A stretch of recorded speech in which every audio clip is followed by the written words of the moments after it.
Good afternoon and thanks for joining us. A man from Ronge has admitted to sparking a massive wildfire last year. 29-year-old Jason Halkett pleaded guilty to arson in connection to the Ditch 2 fire. It was first reported on May 26th in Wayakwin. The wildfire burned more than 200 hectares of forest, about 20 times the size of Saskatoon. After investigators determined the fire was human-caused, RCMP launched a criminal investigation and charged Halkett with 1 count of arson damage to property. The offense carries a maximum sentence of up to 14 years in prison. Halkett is scheduled to be sentenced on May 7th in Montreal Lake. Prince Albert police are looking to identify 4 people responsible for a recent fire at a local business. They've released security footage showing 2 people throwing what looks like Molotov cocktails at the front entrance of a business in the 3300 block of 2nd Avenue West. A 3rd person shot at the front door. The incident happened yesterday morning just before 5:30. Police say they found the silver vehicle believed to be involved in the incident, but are looking for help identifying the 4 suspects. Anyone with information is asked to contact police or Crime Stoppers. A trial date has been set for a Saskatoon area woman accused of killing her husband. Lauren Bessie was charged with first-degree murder in the death of 42-year-old Danny McGowan. He was found dead at the couple's home in August of 2024. During a preliminary hearing, the charge against her was reduced to second-degree murder. Her trial is scheduled to start January 18th at Court of King's Bench. 5 people are facing more than 60 charges after a major drug trafficking investigation by Yorkton RCMP. Search warrants were executed at homes in Yorkton, Bredenbury, Bangor, and the RM of Orkney. Officers found and seized items including cocaine, methamphetamine, opioid pills, cannabis, a handgun, crossbow, and brass knuckles. A 43-year-old man and 29-year-old woman from Bangor, 2 men, 24 and 25 from Yorkton, and a 51-year-old woman from Bredenbury face multiple charges, and they were in provincial court today. An inmate who was serving a life sentence at Saskatoon's Regional Psychiatric Center has died. 78-year-old Wilfred Mahu was sentenced September 25, 1996. The Correctional Service of Canada says he died today of natural causes. A review of his death will be conducted, as is the case in all inmate deaths.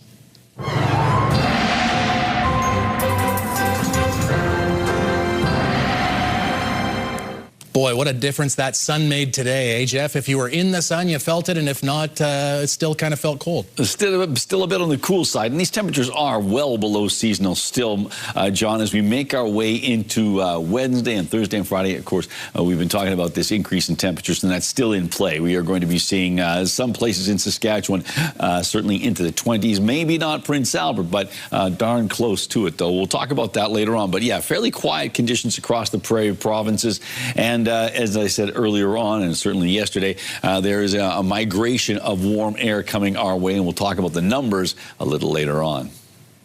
Prince Albert's high-level female hockey team will have a designated dressing room space for the 2026-27 season. For years, the Bears have been slated to have a permanent dressing room at the proposed event center. It's designed to be built next to the Leisure Center, but there's no set timeline for the project's completion. On Monday afternoon, the U18 AAA Northern Bears made a pitch to City Council for the team to move from Art Hauser Center to the Leisure Center so that the team can have designated dressing room space. It was an idea that Council unanimously supported. I think it's so good for our team and our organization. It'll help probably recruit some girls too, like I don't know, sometimes maybe if you're an out-of-towner and looking and they're like, oh, they don't have a dressing room. A formal agreement will be presented at the July council meeting, but scheduling and planning will be underway in the next few weeks. As the snow melts, potholes are popping up all around town. It's a familiar problem in Saskatoon this time of year. The road water seeps into the roads, freezing, expanding, and then leaving behind cracks and craters. It makes for a frustrating drive.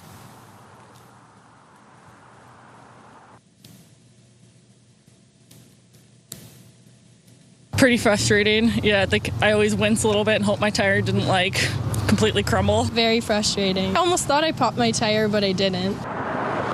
Potholes can be reported online through the City of Saskatoon's Report a Pothole map. Time is running out to file your taxes, with the deadline now just 2 days away. The Canada Revenue Agency says the biggest hurdle in this final stretch is convincing people the daunting task of filing taxes can take less time than streaming your favorite show.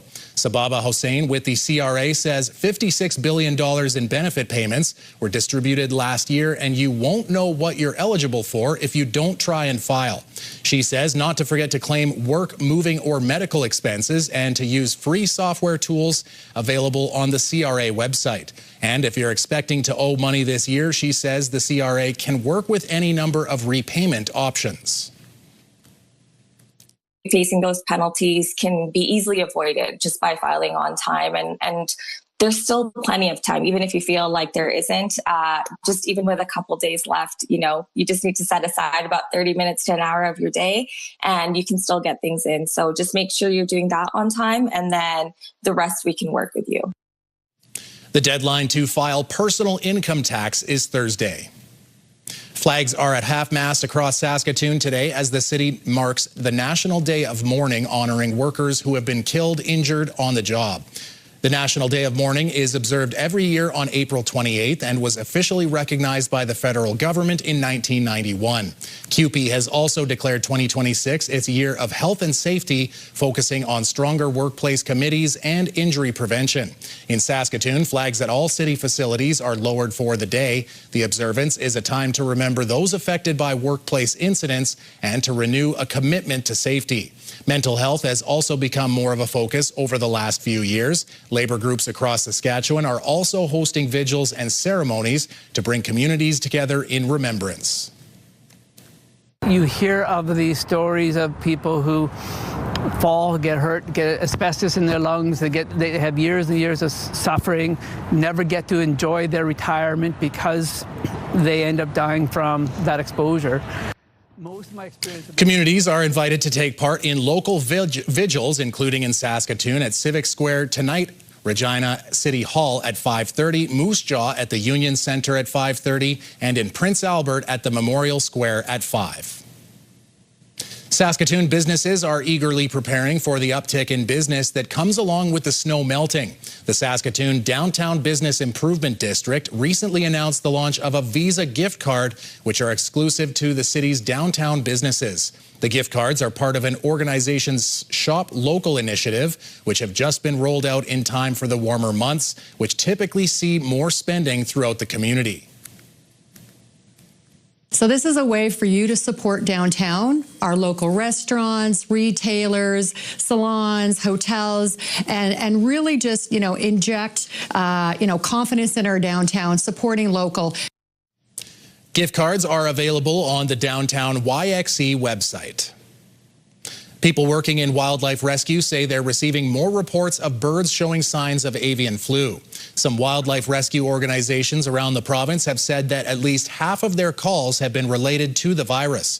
The Ministry of Environment says the majority of their avian flu-related calls have been coming from southern and central Saskatchewan. Receiving an increased number of reports of sick and dying waterfowl, predominantly snow geese, over the last several weeks as the birds are moving through on their spring migration. The birds are, they're moving through quickly. They're trying to get up to their nesting grounds, and they're crowded. They're, they're stressed, and then that increases risk of transmission. People can contact the virus through physical touch, but the rate remains exceedingly low. A northern Alberta community is under an evacuation alert due to potential flooding.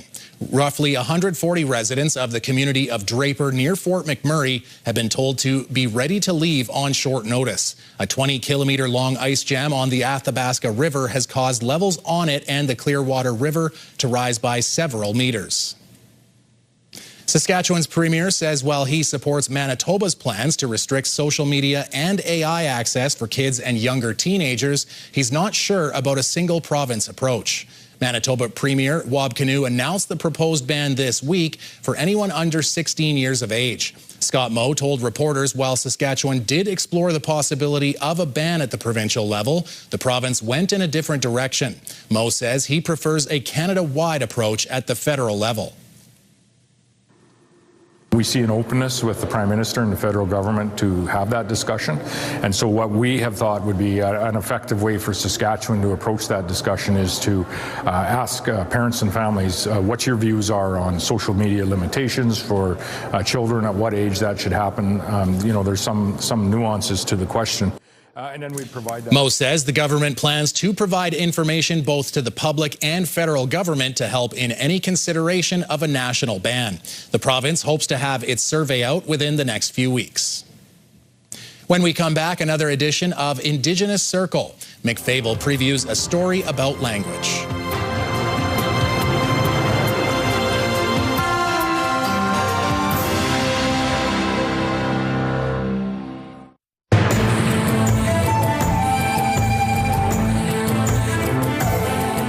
Greetings, everyone. Wayakwin Heritage Park and the Greater Saskatoon Catholic Schools are continuing an agreement to educate the next generation about land-based teachings.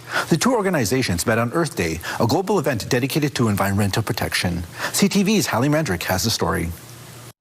Students attending various schools in and around Saskatoon will officially be able to continue accessing teachings from Wayakwin. Land-based learning is a very important part of Indigenous culture and the spirituality of what that means. And so to be able to tie both of those in together, it just speaks to the fact that we're able to give all of our students that opportunity to learn from Mother Earth. And I think it's a beautiful day to be able to do this signing. Greater Saskatoon Catholic Schools and Wayakwin Heritage Park renewed a partnership for another 4 years. This agreement allows for students to access a variety of land-based teachings offered at Wayakwin through their schools.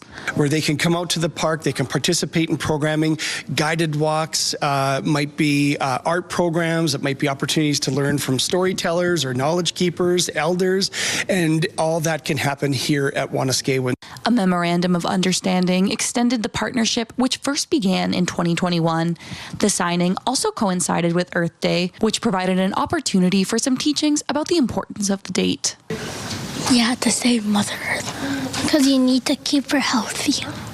It's important to clean up around the earth so the animals don't get sick. As one student says, the lessons taught through Wayakwin have a special importance.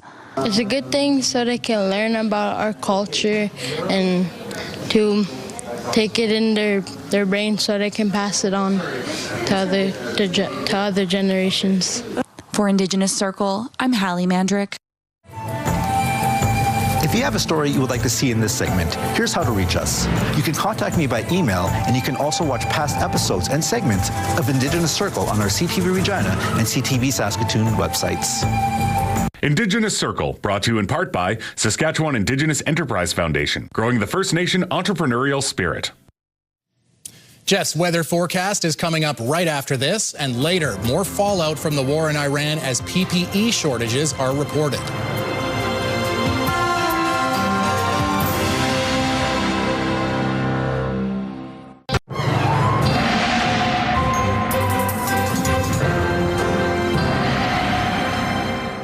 Well, Jeff, I'm going to pull out a quote from Justin Timberlake, and in a couple of days, can you believe it? It's going to be May. Can you believe that? Okay. Does the weather feel like it's almost May? Well, you know what? It doesn't, but we will feel more like spring, a lot more like spring as we roll into the weekend. And I guess it will be May, so I guess it's going to feel whatever it feels like. But ultimately, a fairly quiet pattern across the prairie provinces, a little warmer in British Columbia. But that high-pressure area, certainly the ridge associated with that, that warm air is moving our way. And just sort of flipping the script for parts of Ontario, which have been not doing too badly, but then rounds of some rain, a couple of rounds of rain are making their way through Ontario and Quebec and ultimately impacting Atlantic Canada as we make our way into the next couple of days. But all in all, things are looking promising for the prairie provinces, including Saskatchewan, obviously. We can see these pressure lines. They're way far apart, so we're not anticipating much in the way of strong winds or even moderate winds tomorrow. The winds will be on the light side. Temperatures overnight, basically we're dealing with clearing skies or partly cloudy skies, but nothing in terms of precipitation is anticipated. -2 degrees for Spiritwood, -2 as well for the Battlefords, -4 the overnight temperature in Candle Lake, -3 degrees in Birch Hills and Rostern and Nipawin and Melfort. So a pretty consistent temperature pattern, at least in the overnight. What about tomorrow, Jeff? Well, here we go. Not quite as consistent, because some places in the single digits, other places in double digits, and that includes North Battleford and the Battlefords region at 14 degrees, 12 in Spiritwood, 10 in Rostern, 8 in Birch Hills and Nipawin, 9 in Candle Lake, and Melfort expected to top out tomorrow at 7 degrees. It looks like mainly cloudy skies will dominate the situation for Wednesday. For Prince Albert, dropping down to -4 degrees tonight. Partly cloudy skies. The winds back off as well. Winds out of the south at 15, dropping off though, as I mentioned. And then rolling into Wednesday, mainly cloudy skies. 9 degrees under mainly cloudy skies, as I mentioned. Winds out of the northeast at 10. And as we take a look at the 7-day forecast, 14 degrees on Thursday. That's pretty much seasonal for this time of year for Prince Albert. And then above seasonal temperatures of 19 degrees on Friday. Saturday, mainly sunny and 14. 17 on Sunday, 14 again on Monday. And 1 week from today, a little bit of backsliding going on there. Just 8 degrees under mainly cloudy skies. And that's just sort of keeping our expectations a little bit in check. I guess so. I guess it's too out of control. Yeah, don't get too excited. Don't get too excited about spring. Oh, it's getting close to 20. We're going to back. Ooh. All right, Jeff. Well, the CFL Canadian draft is getting underway, and the Saskatchewan Roughriders don't have a high pick as the defending Grey Cup champions, so they'll have to restock the shelves in creative ways. From the Alouette 35.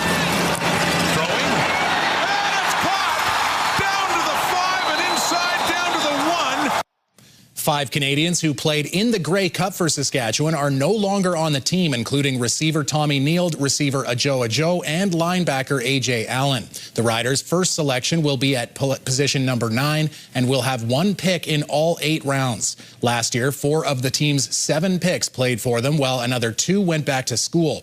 That includes University of Saskatchewan alum Daniel Wiebe. Meanwhile, the CFL announcing major changes to the playoff format and schedule for the 2027 season. Next year, the regular season begins on Victoria Day weekend. Playoffs will be transformed where 8 of 9 CFL teams qualify for the playoffs. The top 2 teams in each division will play each other, with the winner moving to round 3 and the loser playing in round 2, similar to a 1-2-page playoff in curling. The league says these changes are intended to create more drama and more entertainment, giving teams a chance to compete right to the end of the season. Do you have a community event you would like to promote? Or maybe you'd like to draw attention to your organization. Let your local CTV station help you spread the word. Contact us at 306-922-6020 or email panews@ctv.ca.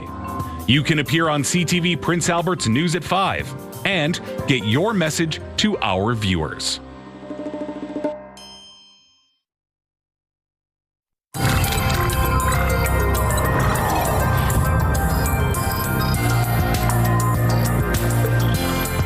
The war in the Middle East continues to impact prices at the pump, but it's also affecting companies that make personal protective equipment. That includes things like medical gloves, and as CTV's John Venevali-Rao tells us, the companies are warning about supply challenges and soaring costs.